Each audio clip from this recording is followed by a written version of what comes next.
The Stanley Cup playoffs head to round 2. The draft lottery is behind us, and the coaching carousel keeps on turning.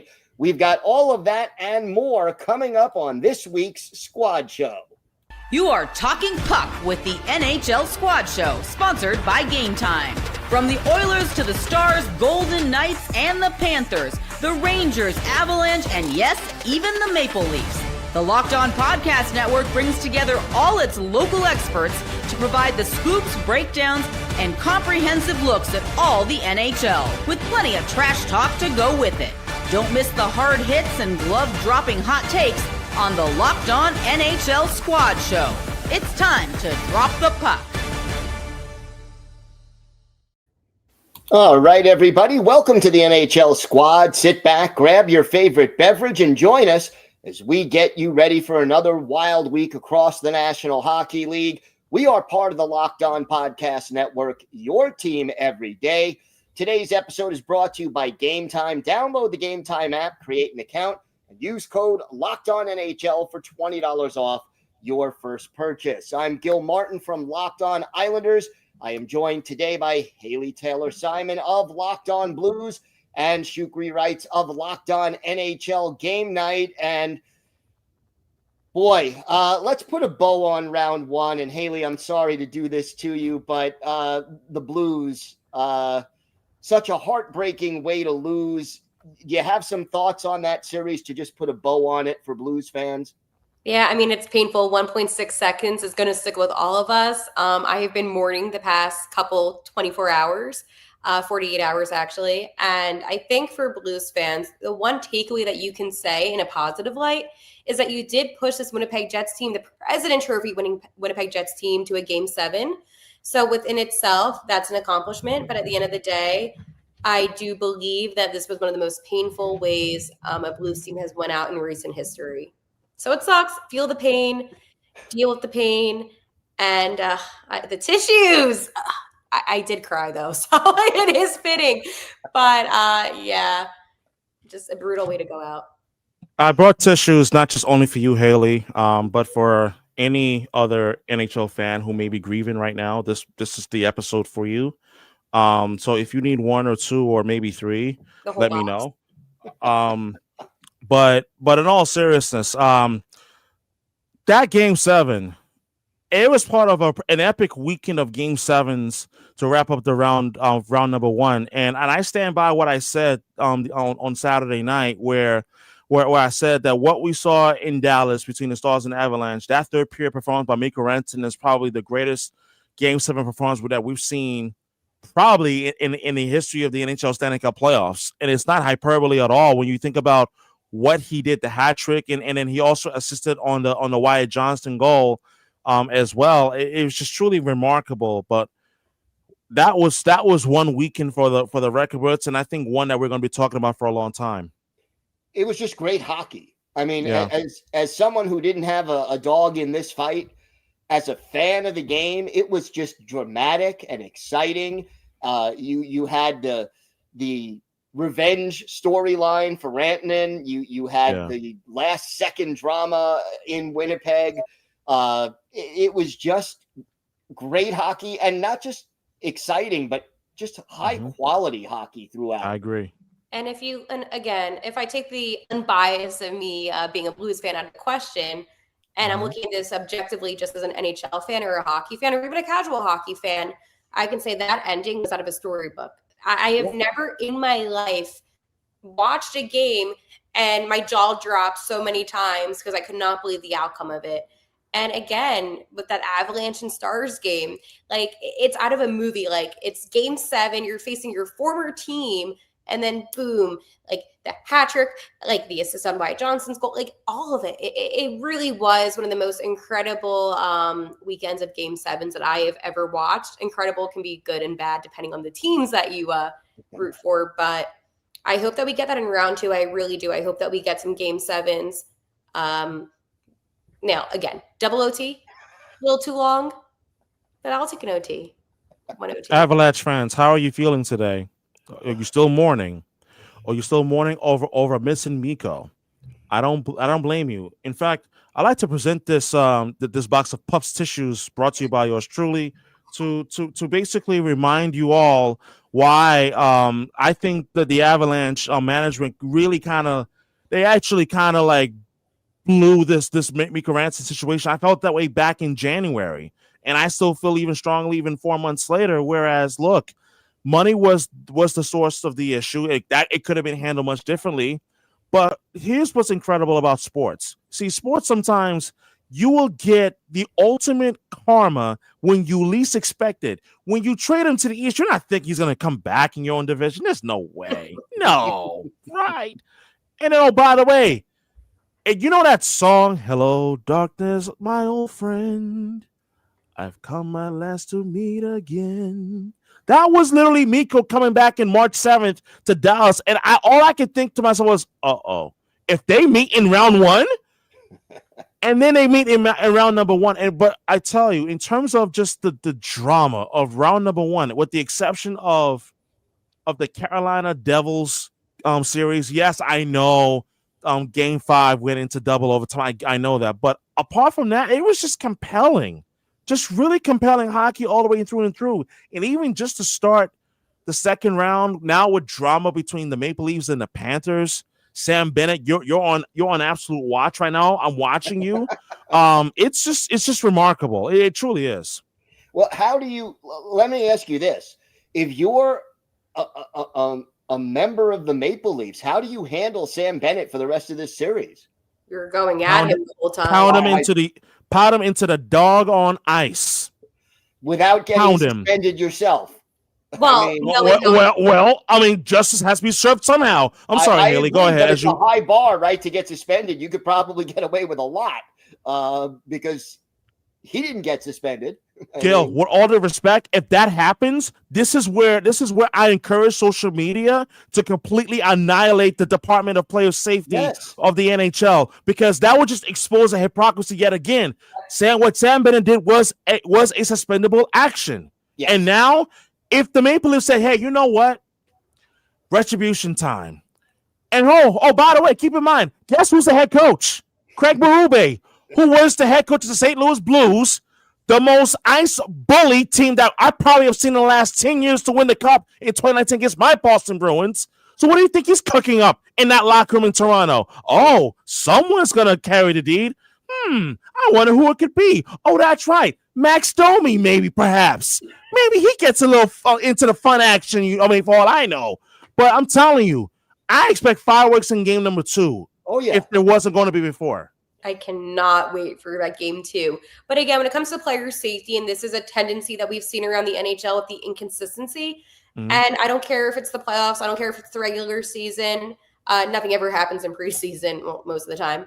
But you need to be consistent. You need to be consistent, because this is injuries that end up having players in the hospital. Injuries that make players have to go through surgeries and then they don't come back again. And it's beyond just hockey. This is actually the impact of players' health and safety. Crazy that they have a department after that, but yet they don't, right? Yeah. Like, it's crazy. I it was the most obvious, and I was saying to the guys beforehand that you don't even need it on slow motion. Like, you could tell blatantly what Sam Bennett was doing with his elbow. But hey, let's not suspend him, even though that's a suspendable act. Look, I know it's the playoffs. I know that, what is a 5 or 6 game suspension in the regular season is a 1 or 2 game suspension in the playoffs. But there's got to be something. The fact that there was no discipline, no supplementary discipline whatsoever is mind-boggling. And, you talk about players going to the hospital. There's also, and we know so much more now, the long-term health. CTE is a real issue for professional athletes. Yes, it is. Chris Simon, who passed away within the last year, they found he had stage 3 CTE. And here was a guy who was, how many fights did he have in his career? How did he make his living? By playing physical hockey. You don't want to see that happen to anybody. And I know players assume a certain amount of risk, but you want to minimize that risk as the NHL, because, you want players to want to play your game. I mean, you want them to be as safe as they can be. Injuries are going to happen, but there's a difference between, a bruised arm and something that years down the line can literally kill somebody. Yeah, so I think I was just very shocked that there was no repercussions taken. And again, if you're the Toronto Maple Leafs, you have all of the right, in my opinion, to go after Sam Bennett. Now, I'm not saying hospitalize him by any means, and that's not what I'm saying. Yeah. But at the same time, I do expect him to get hit harder, checked harder. Like, I just expect him to be the target in the next game, if not. So we'll see. But again, we're all on the NHL. And the thing that's frustrating very often is that whoever, goes after Sam Bennett will get the extra penalty for instigating and maybe get kicked out of the game when, again, Bennett is the one who kind of started this whole thing and he's getting away scot-free. So it's a difficult situation. The players are going to have to police it themselves because you know what? The league dropped the ball. And ultimately now it's up to the players to police the game because the league isn't doing it. But the one thing I will say, though, the Leafs do have to be careful because, again, it is the playoffs and they're in a situation, luckily, where they're up a game, right? By the time we're filming this. But at the same time, those leads can change and they can go back and forth. And again, you can't afford to take penalties. So if you are going to go after Sam Bennett, I would expect it to be maybe at the very end of the game. Hopefully for the Leafs, if they're up in the game and they don't have much to lose, if they do go have a guy go in the box. But at the same time, is it worth risking potentially the series? Because momentum swings. Yep. The best revenge is to win the series. I mean, that's ultimately the best revenge. You don't want to sit there and say, we beat the crap out of Bennett, but we lost in 5 games. That's not a win, And that's not going to sit well in Toronto at all, especially when, like, the reality is, and I've been consistently saying is, like, they know and they see what I see.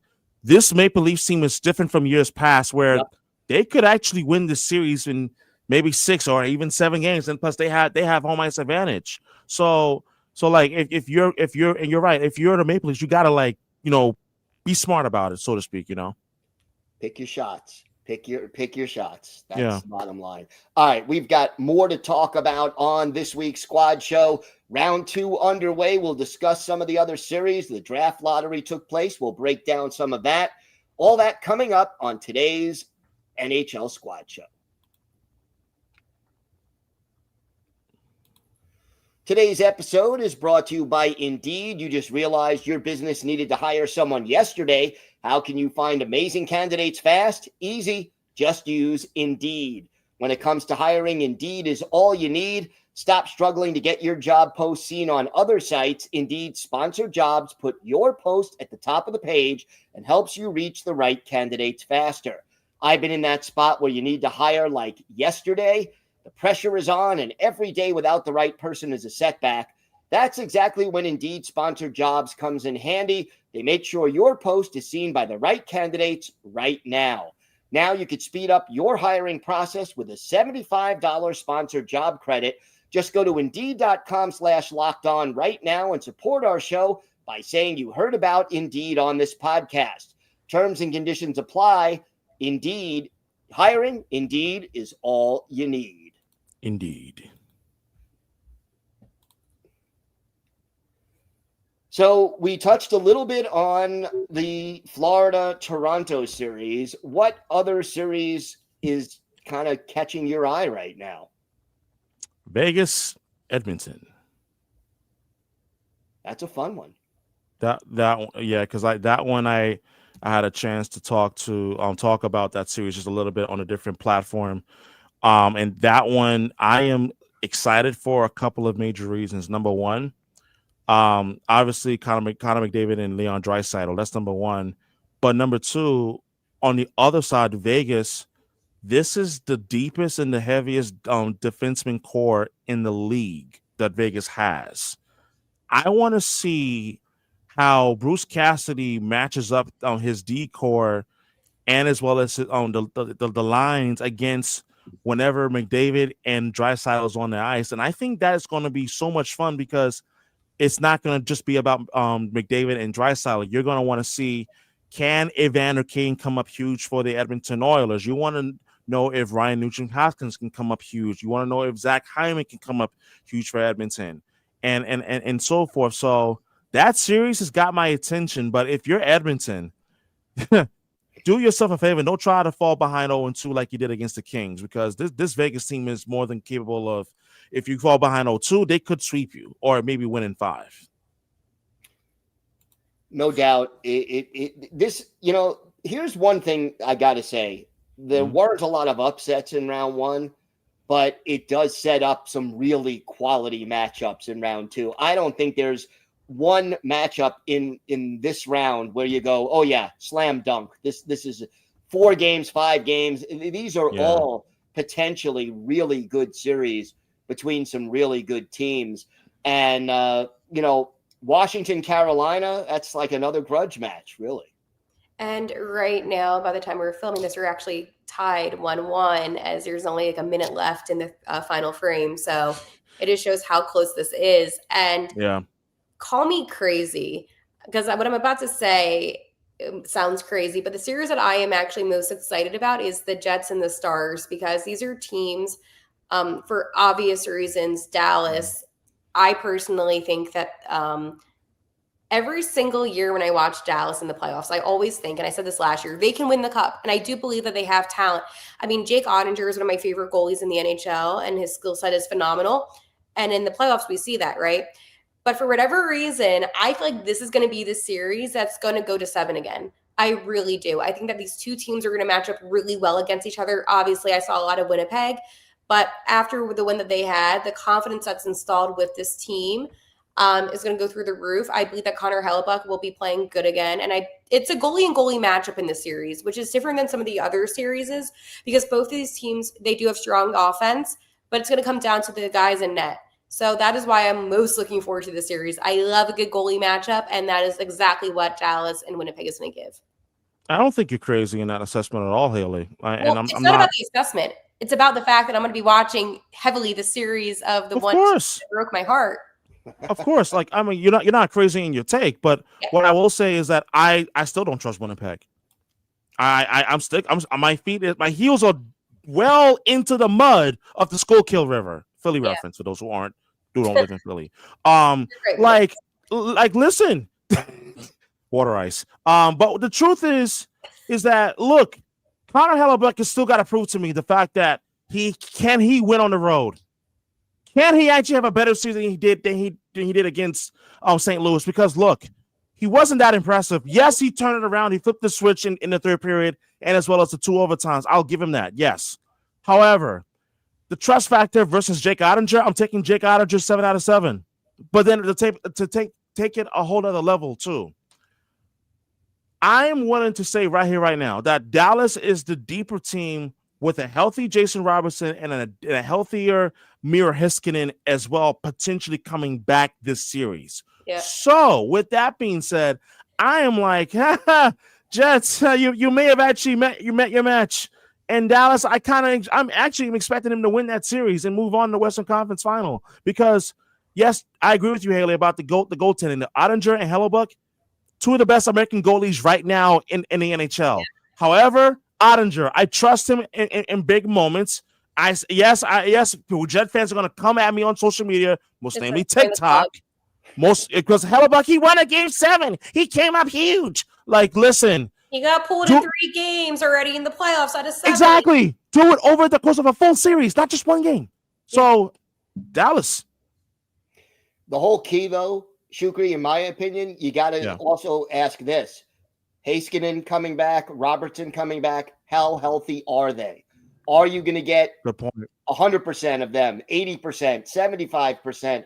The closer they are to playing at an elite level, the better chance Dallas has. But if those guys are really compromised and trying to tough it out, it may not be enough. No, and we saw injuries too with the Winnipeg Jets in the series against the Blues. I mean, right now the Jets in Game 7 were playing with 5 defensemen, which is not a good situation when you have guys playing in that double OT. Some logged over 40 minutes of ice time. And again, you have a couple of days off, which again does help. But how much energy will they have? I mean, that was the series that accumulated the most hits so far in the playoffs. Yeah, correct. Mm-hmm. You lost Josh Morrissey. Mark Scheifele got hurt in Game 6. So you have a lot of guys that were big parts of this Winnipeg team. And this is what frustrates me. And this is why I love the playoffs, but I also at the same time I get frustrated because with certain teams, when guys are injured, you don't get to see the best of what that team can be. So again, it's hard to evaluate right now with both of these teams. But if I did have to guess, I say Dallas in 7. I don't think there's going to be a sweep at all in the second round, if we're being honest. I think all these games are going to go to 6 or 7. I would be surprised if any series went to 5, actually. But this is going to be, in my opinion, a very competitive series because I feel like the Jets played down a little bit to the Blues as well. And I can honestly say that because I know the Jets have a lot more talent than what they did on the road games. But with Dallas, they know that the Stars are a good team. The Stars have established themselves as a good team, not just this season, but for seasons prior. So again, how will the Jets actually perform against a team that they consider to be a good team and not just, the 8th seed? It's going to be a heck of a second round, no doubt about it. And I think the Central Division, that series and that whole division, first round, second round, just some great hockey. I just can't wait to watch more of that series. And I agree. I also want to include, I think we were just talking about it in the first segment, but for me, Toronto, Florida. Yep. Because I mean, listen, how funny is it that an old Bruin could just maybe have an impact on this series? I'm talking about Brad Marchand against the Toronto Maple Leafs. His numbers against the Maple Leafs in his career in the playoffs are just absolutely ridiculous. I mean, you think thanks to the Bruins' success against Toronto, but that's a different story for a different day. But the point being, in terms of like the storyline in terms of the two teams, and as well as what we talked about in the first segment, but going deeper beyond that, what I am most curious about is the battle of the defensemen in this series. There was a reason why the Leafs went out and they acquired Brandon Carlo from the Bruins to have him play with Morgan Riley. There was a reason why Florida went out and they acquired Seth Jones to have him play either alongside with Aaron Ekblad or Gustav Forsling. So it's going to be interesting to see how like the deep matchup in this series against one another in this series. Yeah, and I'm a little biased too with that series as well. With the Flyers, obviously, you have Scott Laughton, who was dealt to Toronto. Again, not the most impactful player on the ice, but again, it's like reason to watch. And then obviously the coach of the Toronto Maple Leafs. And I just want to say on the Locked On Blues, when Craig Berube officially announced that he was going to be with the Toronto Maple Leafs, I said that he would be the guy to get this team a cup. And I still stand by that. I still have Toronto winning it all. So do I. Yeah. So again, if that comes true, I'm going to clip that and post it, and everyone can be like, "Oh, you were right." But again, this Toronto team, they have so many skilled players, and even in last night's contest, like right off the bat with the goal right away by Nylander, it was just again like I could go on and on about Toronto, but I think they're the better team. But again, like with the Panthers, like I'm going to be honest, when Marchand was with the Bruins, I hated him. But Brad Marchand, look at his smile. He might be one of my favorite players to not like because he's so good at hockey. He gets under. We're used to this. And 31 other teams around the league hated him for years, so I'm used to this. If he was on a team that I liked, I would love him. He'd be your favorite player. He would be. Yeah. And I think anybody that's a fan of hockey would admit that too. Absolutely. All right, we got to step out right now. Yes. We'll talk a little draft lottery as we look ahead to the offseason. We've got that and more coming up on the Squad Show.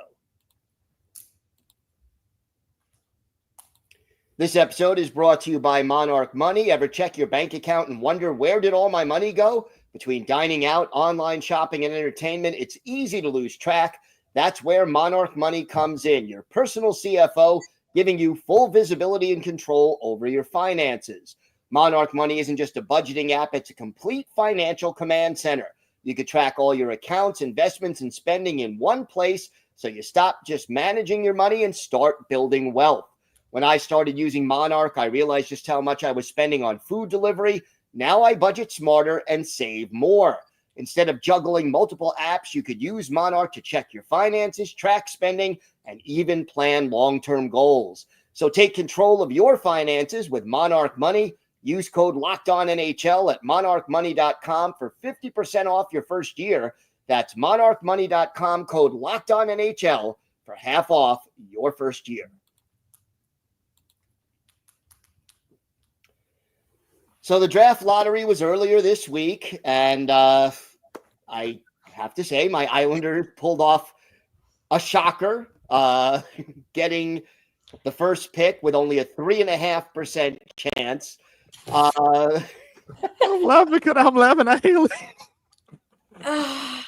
Yo, I'm listening. First of all, let me ask you guys this. Who do you think should be the first pick in this year's draft? Michael Misa, go ahead. Why? I was going to say Higgins, but I feel like not anymore. Maybe he'll fall back to 6. I'm going Michael Misa because, like, I like the player a lot, but I also like the upside he has in terms of his offense translating over into the NHL, and you see what he's already done in his career, and like he is the type of player that could potentially impact positively a franchise that takes him first overall. I mean, this case is going to be the New York Islanders, and how funny would it be if the Islanders actually end up taking him, and you have him and Matthew Barzal? That's a pretty good punch, if you ask me. That's a combination and a half. But the one thing I will say is there is a lot of good centers. And again, that's why for teams maybe that ended up falling back a little bit in the draft, maybe by 2 spots that ended up in 6, that's cool. Or 7. Yeah, again, like we're going to take the tissues because it sucks. Like congratulations, Gil, and to all the Islanders fans and the Utah fans. Yeah. But we're feeling it, like our teams did the right kind of tanking and, but it's fine. But that's what I like about this draft is there is a lot of good high-end centers early on. Now, again, after maybe the 8th, 9th pick, that's when the talent will significantly decrease. A lot of these guys are going to take years to develop to be ready for the NHL. And again, and one person I love that does great draft analysis is Russ Cohen of Locked On Flyers. And he really breaks this stuff down. It's incredible. And that's why I'm not too concerned. I'm talking for Philadelphia's sake, at least, because I feel like there's still going to be high-end centers available. But I do believe at the same time that if teams put together the right package, maybe there can be some changing of the order, I would like to say, with this draft. And I think the San Jose Sharks, their GM, kind of made it a little known that they'd be willing to look at different offers for their second overall pick. How about Matthew Schaefer, top defenseman and by most scouts, top player available in this draft? Oh, sorry. You can go ahead. No, you're good. I was going to say, like, Michael Schaefer is a pretty good prospect. I mean, I like him, but even if the Bruins were in the top 5 draft pick, I was like, that's not the need the Bruins have right now. They need a center, and it's part of the reason why this. If you've been watching on YouTube, I'm going to describe it for the audio only audience. If you heard laughter earlier in this segment, that was Haley laughing, and as well as Gil laughing because I've been holding up a box of puff tissues, and it adequately and perfectly describes the level of sadness that Bruin fans have felt, Flyer fans in Philly have also felt. But I'm going to talk only in terms of the Bruins because the anger it's not even sad as anger now because Don Sweeney can't seem to do a damn thing right. Let's just be blunt. He can't do anything right. This past season wasn't even a tank job. It was his ineptitude and his inability to add secondary scoring, which I have repeatedly gotten on his butt for throughout the entire season. I want to use a different word, but I can't. And then on top of that, going back to the trade deadline, I didn't like the fact that Bruins traded Marchand away to the Panthers. Didn't have a problem with the trade, but to the team. But that be it as it may. But the problem is that when you take 2 or 3 slots back in the draft, guess what happens? You now are going to be dealing with talent that are not going to be as good or potentially the player that you actually need, which is why I said Michael Misa. I really want him if he was available at 7. He's going to be gone by then. It's anger that I feel as a Bruin fan. I'm sure Bruin fans feel the same way. So I hear you. And again, it's so valid. Like, I think for the Bruins too, and again, putting any bias aside, I think they really have gone through it this season. I don't think anybody was expecting the season to be blown up the way that it was. I was completely shocked. Man, that trade deadline too. Like I do feel. And then again with the Islanders, then Utah getting the 4th overall, but it shifted the draft order significantly. Yes, and again, like with the Bruins now having the 7th overall, that is a big difference in this draft. And again, Gil, when you did talk about Matthew Schaefer, again, while he stands at 6'2", he shoots left, and he does have a lot of good qualities about him. At the same time, like I've watched some of the stuff in the OHL, and he's a great player defensively. But I feel like a lot of the teams that are, in desperate need of players right now, they really need centers. And that's the biggest thing that I can think of, even with the Blues. It's centers. It's centers. And that is what a lot of teams are missing. This draft does have some high-end centers, 100%, Higgins. But at the same time, I am concerned now that the top 4 picks are going to go after all of these centers. And then for all the teams that deserve to be respectfully in the top couple picks, they're going to get pushed. I'm saying this politely, but like they got pushed out of the way. And now they're going to be dealt with guys that they're not going to be able to develop. Because again, when you look at these prospects, you have to think about their development time. Some players, as we know, don't take any time. They can go right into the league. In this draft, I don't really see any player being NHL ready off the bat. We've had a couple of guys in the past season, like Celebrarini, Connor Bedard, be ready immediately. And again, that just goes to show their talent. But in this draft, I would suspect at least 1 to 2 years. I don't think any of these guys are going to be NHL ready. So again, it's a level of frustration because you might be dealt a player that's going to need 3 years of development. Like you just don't know. And for these teams that are in a rebuild, like the Flyers for their 3rd season now, or a team like the Bruins that are in just desperate need of any kind of hope at the moment, you're not getting that with this draft. So is this really a draft that people are excited about? It's not a deep draft. It is not a deep draft. The deeper draft is next year.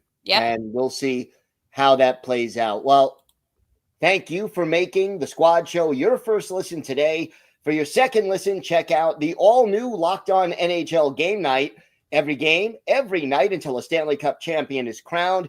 Get local analysis on a national scale. Find NHL Game Night on Locked On NHL on YouTube or wherever you listen to podcasts. It's part of the Locked On Podcast Network, your team every day. I want to thank Shukri and Haley for joining me today. Always a pleasure to talk hockey with you. We'll be back next week with some more great hockey talk. Thank you all for listening to and watching the NHL Squad Show.